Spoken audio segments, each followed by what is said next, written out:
안녕하십니까? 역사의 깊은 울림과 지혜를 나누는 시간입니다. 인류의 기나긴 연대기 속에는 절망의 끝에서 피어난 기적적인 구원과 해방의 순간들이 있습니다. 그리고 그 벅찬 감격은 시대를 넘어, 민족을 넘어 위대한 노래가 되어 우리에게 전해져 옵니다. 오늘 우리는 그 중에서도 가장 장대하고 극적인 노래, 홍해의 기적 앞에서 불렸던 한 편의 서사시를 통해 우리 삶의 여정을 되짚어보고자 합니다. 본격적인 이야기에 앞서 오늘 나누는 이 희망과 승리의 메시지가 여러분의 마음에 깊은 울림을 준다면 좋아요와 구독으로 이 선한 소식을 더 널리 퍼뜨리는 일에 동참해 주시길 부탁드립니다. 이 영상을 나누는 모든 분들의 삶에 하나님의 크신 축복과 평안이 함께하기를 기도합니다. 성경의 마지막 책 요한계시록 15장 3절은 이렇게 기록하고 있습니다. 그들이 하나님의 종 모세의 노래, 어린 양의 노래를 불러 이르되 주 하나님 곧 전능하신 이시여 하시는 일이 크고 놀라우시도다. 이 구절은 종종 모세와 어린 양의 노래라고 줄여서 인용되곤 합니다. 하지만 성령께서는 의도적으로 하나님의 종이라는 수식어를 모세의 이름 앞에 두셨습니다. 이는 하늘의 찬양이 결코 인간인 모세와 구원자이신 어린 양, 즉 예수 그리스도께 동등하게 돌아가는 것이 아님을 분명히 하기 위함입니다. 모세의 노래는 장차올 어린 양의 위대한 승리를 미리 보여주는 그림자이자 예표였습니다. 홍해에서 파라오의 군대가 전멸한 사건은 마지막 날의 사탄과 그의 모든 세력이 완전히 멸망할 것을 상징적으로 보여준 것입니다. 오늘 우리는 이스라엘 백성이 홍해를 건널 때의 상황과 오늘날 그리스도의 교회가 처한 현실을 비교해보고 홍해에서의 승리가 어떻게 어린 양의 최종적인 승리를 예고하는지 살펴볼 것입니다. 그리고 모세의 노래에 담긴 핵심적인 특징들이 어떻게 어린 양의 노래 속에서도 영원히 울려 퍼지게 될지 함께 묵상해 보고자 합니다. 첫째로, 홍해를 건너던 이스라엘의 모습은 바로 우리 자신의 영적 여정을 상징합니다. 하나님의 백성이 된 우리 형제자매 여러분, 우리 역시 한때는 죄와 사탄의 노예였습니다. 그 노예 생활은 혹독하고 고통스러웠습니다. 어쩌면 이집트에서의 노예 생활, 그 억압과 서름은 우리 민족이 겪었던 뼈아픈 시련의 시대를 떠올리게 할지도 모릅니다. 우리는 영적인 억압 속에서 집 없이 벽돌을 구워야 하는 것처럼 헛되고 무의미한 수고 속에서 신음했습니다. 그러나 하나님의 강하신 팔이 우리를 그 속박에서 건져내셨습니다. 우리는 감옥에서 풀려나 주님 안에서 참된 자유를 얻었습니다. 목을 짓누르던 쇠멍에는 벗겨졌고 우리는 더 이상 욕망과 죄의 폭군에게 복종하지 않게 되었습니다. 하나님께서는 능력의 팔을 펼쳐 우리를 노예의 땅에서 이끌어내셨고 우리는 이제 기쁨으로 광야 길을 걸어가고 있습니다. 하지만 이스라엘 백성에게 그 길이 마냥 기쁨만은 아니었습니다. 자유를 얻었지만 그들의 옛 주인이 바로 뒤꿈치까지 쫓아오고 있었습니다. 파라오는 그토록 유용한 노예 민족을 잃는 것을 견딜 수 없었고 정의의 병사들과 기병, 그리고 전차들을 이끌고 분노에 차 그들을 추격했습니다. 이스라엘 백성은 등 뒤에서 맹렬히 다가오는 압제자의 군대를 보고 공포에 떨었습니다. 희망이 꺾이고 기쁨이 사라지는 듯한 절망감에 그들의 마음은 녹아내렸습니다. 이것이 바로 오늘날 우리 중 일부의 모습일지도 모릅니다. 죄의 세력, 세상의 유혹, 그리고 과거의 상처가 파라오의 군대처럼 우리를 맹렬히 추격해옵니다. 우리는 다시 이집트로 끌려가 예전의 노예 상태로 돌아가야만 할 것 같은 두려움에 휩싸입니다. 이런 강력한 적들을 앞에 두고 내가 과연 이 길을 계속 갈 수 있을까? 나는 결국 다시 죄의 노예가 되고 말 거야 라고 속삭이는 절망의 목소리를 듣습니다. 잠시나마 맛보았던 거룩함의 기쁨과 자유의 달콤함을 뒤로하고 다시 영적인 이집트의 속박으로 돌아가는 것은 이전보다 더 끔찍한 일일 것입니다. 그래서 여러분은 차라리 죽는 것이 낫다고 생각하며 두려움에 떨고 있을지도 모릅니다. 차라리 이집트에서 죽었더라면 좋았을 것을 어찌하여 이 광야까지 나와 다시 사로잡히게 되었는가 하며 탄식하고 있을지도 모릅니다. 이것이 바로 오늘날 하나님의 선택받은 백성들, 즉 교회가 처한 상황입니다. 우리는 이집트에서 나와 약속의 땅 가나안을 향해 가고 있습니다. 그러나 세상은 우리를 대적합니다. 세상의 왕들이 일어나고 통치자들이 함께 모여 주님과 그의 백성을 대적하며 말합니다. 저들을 흩어버리고 완전히 멸망시키자. 과거 순교자들이 화영대에서 불타오르던 그 잔혹한 시절부터 지금까지 세상의 악한 마음은 교회를 미워했고 그 잔인한 손과 조롱하는 입술은 언제나 우리를 겨냥해왔습니다. 더 나아가 이스라엘 백성은 더욱 기막힌 상황에 처했습니다. 그들은 홍해가에 이르렀습니다. 뒤에서는 적군이 쫓아오고 양옆은 험준한 산과 거대한 바위로 막혀 도망칠 곳이 없었습니다. 그들에게 열린 길은 오직 하나, 바로 바다를 통과하는 것이었습니다. 하나님께서는 그들에게 앞으로 나아가라고 명령하셨습니다. 모세가 지팡이를 내밀자 놀란 바다가 갈라졌습니다. 물이 벽처럼 양옆에 서고 바다 깊은 곳에 물이 굳어져 마른 길이 드러났습니다. 상상해 보십시오. 양옆에 눈부신 설화 섰고 벽처럼 솟아오른 물벽 사이로 수많은 백성이 조약돌 깔린 바다 밑바닥을 걸어가는 경이로운 순례의 행렬을 말입니다.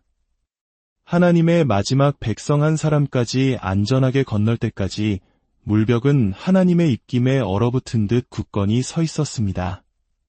사랑하는 여러분, 이것이 바로 오늘날 하나님의 교회가 처한 위치입니다. 지금 우리 모두는 오직 하나님의 주권적인 능력으로만 버티고 있는 물벽 사이 갈라진 바다를 통과하고 있습니다. 이 세상은 언젠가 갑작스럽게 멸망할 운명에 놓여 있습니다. 그리고 그 안에서 우리의 위치는 바로 그들을 위해 홍수가 합쳐지기를 거부했던 이스라엘 백성의 위치와 같습니다. 오, 하나님의 교회여, 여러분은 이 땅의 소금입니다. 여러분이 사라지면 이 땅은 썩어 부패할 것입니다. 살아계신 하나님의 살아있는 군대여, 여러분이 있기에 마치 이스라엘이 홍해를 막아 세웠던 것처럼 하나님의 섭리의 홍수가 멈춰 서 있는 것입니다.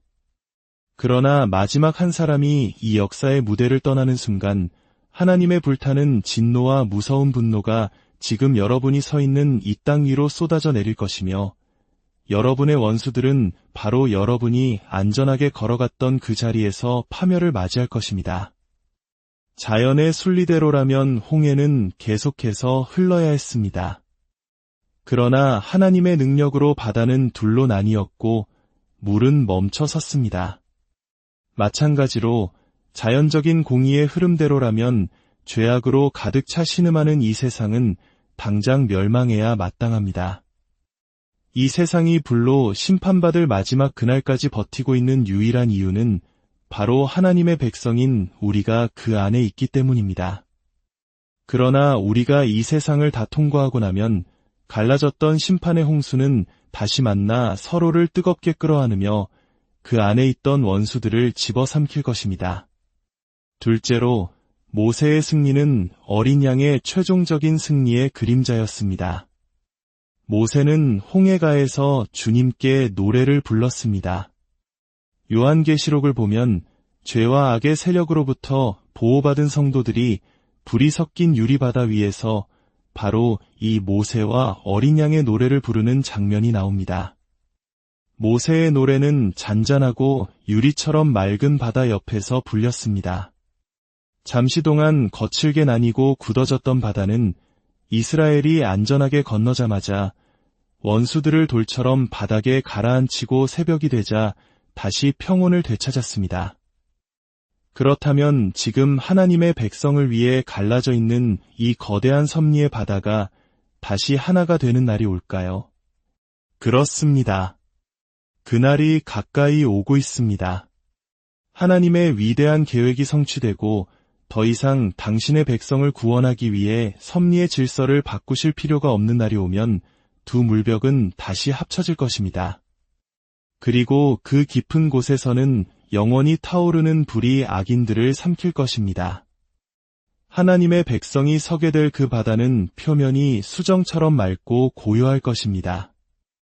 그러나 그 깊은 심연 속에는 악인들이 영원히 거해야 할 불이 섞인 끔찍한 심판의 장소가 있을 것입니다. 모세가 승리의 노래를 불렀던 이유는 무엇이며 장차 우리가 승리의 노래를 부르게 될 이유는 무엇일까요? 첫 번째 이유는 이스라엘 백성 모두가 안전했기 때문입니다. 하나님의 마지막 백성 한 사람이 마른 땅에 발을 디딜 때까지 단 한 방울의 물보라도 그들을 덮치지 않았습니다. 모두가 건너자 비로소 바다는 제자리로 돌아갔습니다. 마찬가지로 그리스도께서 이 땅에 다시 오시는 마지막 날에 울려 퍼질 위대한 노래의 일부는 바로 이것일 겁니다. 주님께서는 당신의 백성 모두를 구원하셨습니다. 섭리의 길을 통해 그들 모두를 안전하게 인도하셨고 단 한 사람도 원수의 손에 넘어가지 않았습니다. 저는 천국에 단 하나의 빈보자도 없을 것이라 굳게 믿습니다. 이 땅에서 주님을 사랑하는 모든 이들은 마침내 천국에 이르게 될 것입니다. 하나님께서 선택하시고 그리스도께서 구속하시고 성령께서 부르신 모든 믿는 자들은 안전하게 강을 건너 목적지에 도착할 것입니다. 우리 군대의 선봉대는 이미 저편 해안에 도착했습니다. 그리고 우리들은 지금 깊은 바다를 건너는 중입니다. 용기를 내십시오. 후위 부대도 곧 선봉대가 있는 곳에 도착할 것입니다. 하나님의 마지막 택함받은 자가 바다를 건너는 그날 모두가 안전하게 되었을 때 비로소 완전한 승리의 노래가 울려 퍼질 것입니다. 만약 단 한 사람이라도 실종된다면 구원받은 자들의 노래에 영원한 불협화음이 생길 것입니다. 그러나 아마도 모세의 노래가 가장 큰 기쁨을 담았던 부분은 모든 원수들의 완전한 파멸에 있었을 것입니다. 모세는 어제는 자기 백성을 보며 눈물을 흘렸지만 오늘 그는 안전하게 해변에 선 백성을 보며 이스라엘이여 너는 행복한 사람이로다 라고 말합니다. 그리고 그는 원수를 보는 대신 원수들의 거대한 무덤을 봅니다. 그는 살아있는 자들이 하나님의 방패로 보호받았던 그 자리에 이제 왕들과 군주들과 권세자들이 수장된 거대한 물의 무덤을 봅니다. 그가 말과 그 탄자를 바다에 던지셨음이로다. 머지않아 우리도 똑같은 광경을 보게 될 것입니다. 오늘날 우리는 수많은 원수들을 봅니다. 거짓 종교, 우상숭배, 불신앙 등 하나님의 원수들은 강대하며 지옥의 군대는 막강합니다. 그러나 저의 눈은 미래를 향합니다. 저는 그리스도께서 승리하여 다스리실 행복한 그날을 봅니다. 저는 물을 것입니다. 바벨은 어디 있느냐? 거짓 선지자는 어디 있느냐? 그러면 대답이 들려올 것입니다. 그들은 깊은 곳으로 가라앉았느니라. 돌처럼 바닥에 가라앉았느니라. 셋째로 이제 모세의 노래에 담긴 몇 가지 중요한 특징들을 살펴보며 이것이 어떻게 어린 양의 노래에 반영될지 묵상해 보겠습니다. 첫째, 모세의 노래는 처음부터 끝까지 오직 하나님 한 분만을 찬양합니다. 위대한 지도자 모세, 그의 손은 바다를 가른 강력한 지팡이를 쥐지 않았습니까? 그는 이스라엘 군대를 이끌지 않았습니까? 그러나 노래 속에는 모세 자신을 위한 단 한마디도 없습니다. 모든 찬양은 오직 여호와 하나님께만 돌려집니다. 마찬가지로 마지막 날의 승리의 노래 역시 오직 하나님으로만 가득할 것입니다. 이 땅에서는 우리가 위대한 신앙의 인물들을 칭송하지만 그날에는 오직 우리를 사랑하사 자신의 피로 우리를 죄에서 씻기신 그분께만 모든 영광을 돌리게 될 것입니다. 둘째, 이 노래는 원수의 맹렬함을 찬양의 일부로 삼습니다. 노래는 파라오의 교만한 말을 그대로 인용합니다. 내가 뒤쫓아 따라잡아 탈취물을 나누리라. 내가 그들로 말미암아 내 욕망을 채우리라. 내가 내 칼을 빼리니 내 손이 그들을 멸하리라. 파라오의 분노가 노래의 재료가 된 것입니다. 마지막 날에도 그러할 것입니다. 인간의 분노가 오히려 하나님을 찬양하게 될 것입니다. 원수들의 무기는 빼앗겨 하나님의 승리를 기념하는 기념비가 될 것입니다. 폭군들이여, 계속해서 진리를 핍박하십시오.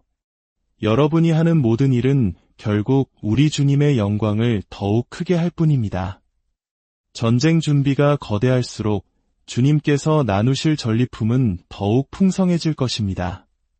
셋째, 노래는 원수의 완전한 전멸을 노래합니다. 그들 중에 하나도 남지 아니하였도다. 이 구절이 반복될 때의 그 벅찬 감격을 상상해 보십시오. 마지막 날 우리의 승리 역시 완전할 것입니다. 단 하나의 원수도, 단 하나의 죄악도 우리를 쫓아오지 못할 것입니다. 하나도 남지 않았다는 외침은 우리 승리의 절정이 될 것입니다. 넷째, 노래는 하나님께서 얼마나 쉽게 원수들을 멸망시키셨는지를 찬양합니다. 주께서 바람을 일으키심에 바다가 그들을 덮으니 그들이 거센 물에 납같이 잠겼나이다. 하나님께서는 단지 입김을 한 번 부셨을 뿐입니다. 마지막 날 우리가 평생 씨름하며 쌓아온 오류와 죄악의 체제들이 주님이 오실 때 마치 불 앞에 얼음처럼 순식간에 녹아내리는 것을 보고 우리는 경탄할 것입니다. 다섯째, 노래는 승리의 미래적 결과에 대한 기쁨을 담고 있습니다. 모세는 가나안 족속들이 이 소식을 듣고 두려움에 떨며 돌같이 침묵하리이다 라고 노래합니다. 우리가 마침내 저편에 도착하여 원수들이 정복당한 것을 볼 때 우리의 노래 역시 이것을 포함할 것입니다. 악의 세력은 더 이상 소리치지 못하고 돌같이 침묵할 것입니다. 사탄조차도 더 이상 우리를 파괴하려 시도하지 못할 것입니다. 그들은 돌처럼 잠잠해질 것입니다. 마지막으로 노래는 하나님의 영원한 통치를 선포하며 끝을 맺습니다. 여호와께서 영원 무궁하도록 다스리시도다. 하늘의 멜로디의 핵심은 바로 이것입니다. 주께서 영원히 다스리신다. 이 찬양은 이 땅에서 우리에게 힘을 주었고 저 천국에서는 우리의 환희가 될 것입니다. 할렐루야, 전능하신 주 하나님이 다스리신다. 하지만 우리가 기억해야 할 것이 있습니다. 홍해가에서는 또 다른 노래, 즉 지옥의 노래가 울려 퍼졌다는 사실입니다. 그것은 파라오와 그의 군대가 물에 잠기며 내질렀던 끔찍한 비명이었습니다.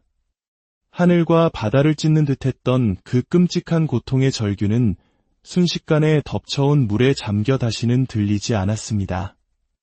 사랑하는 여러분, 부디 그 끔찍한 비명의 대열에 여러분이 서지 않기를 간절히 바랍니다. 그 끔찍한 절규가 구원받은 자의 노래 대신 여러분의 것이 되지 않도록 주의하십시오. 기억하십시오. 거듭나지 않는다면, 그리스도를 믿지 않는다면, 죄를 회개하고 버리지 않는다면, 그리고 슬픔의 사람이셨으나 곧 만왕의 왕이여 만주의 주가 되실 그분께 떨리는 마음으로 신뢰를 두지 않는다면 그 운명을 피할 수 없습니다. 하나님께서 여러분 모두를 축복하시고 그분의 구원을 맛보게 하시기를 원합니다. 그리하여 여러분이 불이 섞인 심판의 깊은 곳이 아닌 수정같이 맑은 유리바다 위에 서서 모세와 어린 양의 노래, 그 영원한 승리의 노래를 함께 부르게 되기를 예수님의 이름으로 간절히 기도합니다.